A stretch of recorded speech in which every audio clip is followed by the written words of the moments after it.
Salut à tous, nouvelle journée sur le chantier, j'espère que vous allez bien. Donc aujourd'hui on va s'occuper de l'ouverture au niveau de la cuisine. Donc là en fait l'ouverture à proprement parler est terminée, maintenant il y a des petites finitions à faire. Donc je vous montre et je vous explique ce que je compte essayer de faire. Donc là ici j'ai installé Copain et donc en fait j'ai posé ce petit cadre de niveau pour essayer de refaire tout un habillage propre. Je vais essayer, on va voir ce que ça donne. Sachant que malheureusement, j'avais pas de serre-joint pour les prendre en sandwich et les maintenir. Du coup, système D, hein, un bout de bois fixé de chaque côté, bien calé ici, comme ça bouge pas. Bon, là, c'est bien pris en force, donc ça ne bouge pas. Et je vais pouvoir faire mon lissage tranquille. Donc ça, c'est la première chose. Et la seconde ici, donc là, en fait, j'ai décaissé. Alors, je pensais qu'il fallait plus décaisser, mais après m'être un peu documenté, au final, ici, il y en a assez, puisque je vais essayer de vous montrer un peu ce qu'on a. Donc là, en fait, en gros, j'ai entre 3 et 4 cm, et je dois remonter 1 cm au-dessus. Donc ça me fait une dalle de 5 cm, ce qui n'est pas dégueulasse. Je vais essayer de mettre des fers que j'ai récupérés pour essayer de rigidifier tout ça. Donc j'essaye de vous montrer tout ça. Donc là, je vais commencer par l'enduit ici du mur sur le côté. Donc pour ça, je vais utiliser du sable à enduit en granulométrie 0,2. Jusque maintenant, j'utilise du 0,4. Mais de ce que j'ai vu, le 0,2, il a l'air d'être plus adéquat pour ce genre de travail. Donc voilà. Un petit peu de ciment. Et de la chaux. Donc en fait, je fais ce genre de mélange parce que, pareil, j'ai regardé un petit peu. Le ciment, apparemment, permet d'avoir un mélange vraiment très dur. Sauf que la chaux, apparemment, résiste mieux à l'humidité. Donc, apparemment, c'est bien de faire un mélange. Donc là, en l'occurrence, je vais mettre 2 pots de chaux pour 1 pot de ciment pour 6 pots de sable. Et puis, on espère que ça va fonctionner. C'est parti!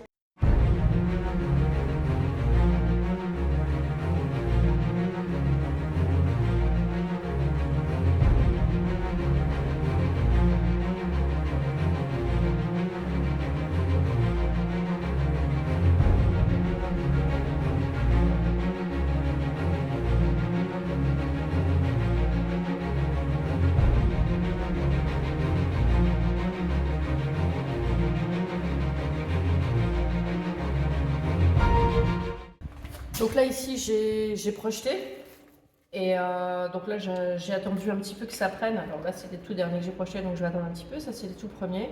Ça commence déjà apparemment à... C'est pas encore dur, hein, mais et je vais tenter de lisser. J'ai déjà essayé avec la truelle, après j'essaierai avec le platoir et on va voir ce que ça donne.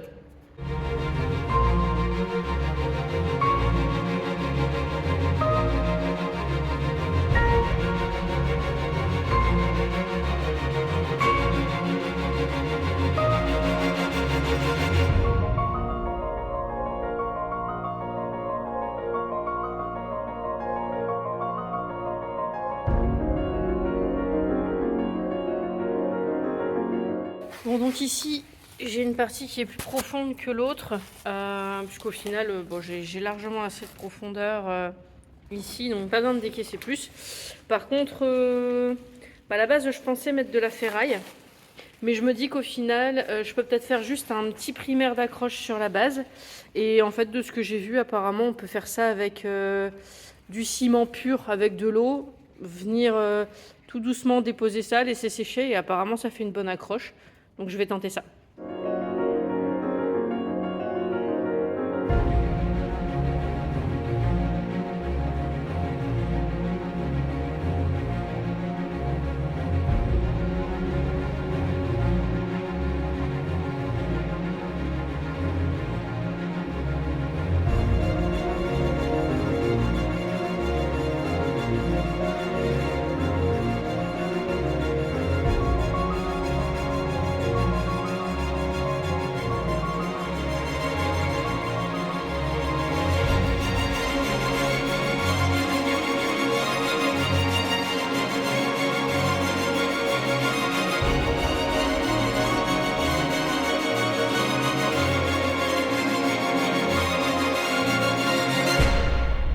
Les amis, on a un gros problème.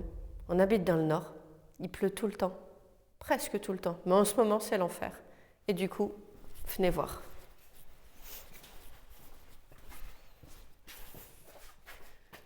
On a une grosse fuite. Alors je sais pas si vous allez la voir, mais on a de l'eau partout. Alors aujourd'hui c'est le seul jour où il pleut pas. Donc du coup c'est pour ça qu'on profite pour faire cette vidéo. Et donc en fait, on va essayer de vous expliquer un petit peu comment les travaux vont se dérouler, puisqu'on a dû changer nos plans. Initialement, on avait prévu de rénover l'ensemble du rez-de-chaussée, donc faire tout le raillage partout, l'électricité partout. Il s'avère que finalement, on a décidé de faire la partie qui se trouve derrière Victor en premier, et cette partie-là, on la fera à la fin. Pourquoi? Parce qu'en fait, moi, je vais essayer de colmater la fuite du mieux que je peux pour essayer de faire la toiture nous-mêmes l'été prochain, puisqu'en fait, la toiture n'était pas du tout prévue. Et on n'a pas les finances. Donc du coup, dans ces cas-là, c'est pas grave, mais il faut bien s'adapter un peu comme on peut. Sauf que là, avec le froid et tout, enfin, voilà, clairement, je monte pas sur un toit, donc on va essayer de faire tenir ça jusqu'à l'été prochain. Et donc, on est obligé aussi de s'adapter, puisque du coup, les menuiseries ne seront pas faites ici. On les fera par là d'abord. En fait, toute cette partie-là, on va la laisser un petit peu à l'abandon pour l'instant. Et comme ça caille, en fait, on est en train d'essayer de trouver des systèmes pour pas avoir trop froid, puisqu'on emménage dans quelques jours. Donc là, en fait, ici, là où j'ai fait l'ouverture, j'ai juste mis une planche avec de la mousse expansive de chaque côté pour essayer de faire en sorte que l'air ne rentre pas trop. Et ici, vous avez peut-être vu ce petit caisson. Enfin, de toute façon, vous l'avez vu dans la dernière vidéo, il était un peu en bordel. En fait, ce caisson, on vous présentera la personne qui l'a construit puisqu'on l'a fait en off. On a juste fait un caisson qui fait pile poil la taille de l'ouverture qui se trouve ici. Et à l'intérieur, on a mis de la laine de verre. Et donc, on va venir le mettre ici, mousse expansive. Et donc, de ce fait, quand on voudra accéder à la maison, quand on voudra accéder sur cette partie-ci, ce sera par la porte d'entrée. Et quand on voudra accéder à cette partie-ci, ce sera via l'autre porte. On va profiter du fait d'avoir deux portes. Donc, du coup, voilà, que vous compreniez un petit peu pourquoi il y a ce truc qui est venu se mettre là. Parce qu'en haut, en fait, on a froid et c'est pas... Donc voilà, on fait comme on peut, on s'adapte. Les aléas du chantier. Salut à tous, nouvelle journée sur le chantier. Donc aujourd'hui, regardez. Il fait beau. Donc du coup, comme on vous avait dit, on a un souci sur notre toiture. Donc je vais essayer de vous montrer comment essayer de faire une réparation. J'espère que ça va fonctionner. Je me suis renseignée un peu sur le type de mélange à faire, etc. Donc je fais et je vous explique en même temps, comme d'habitude.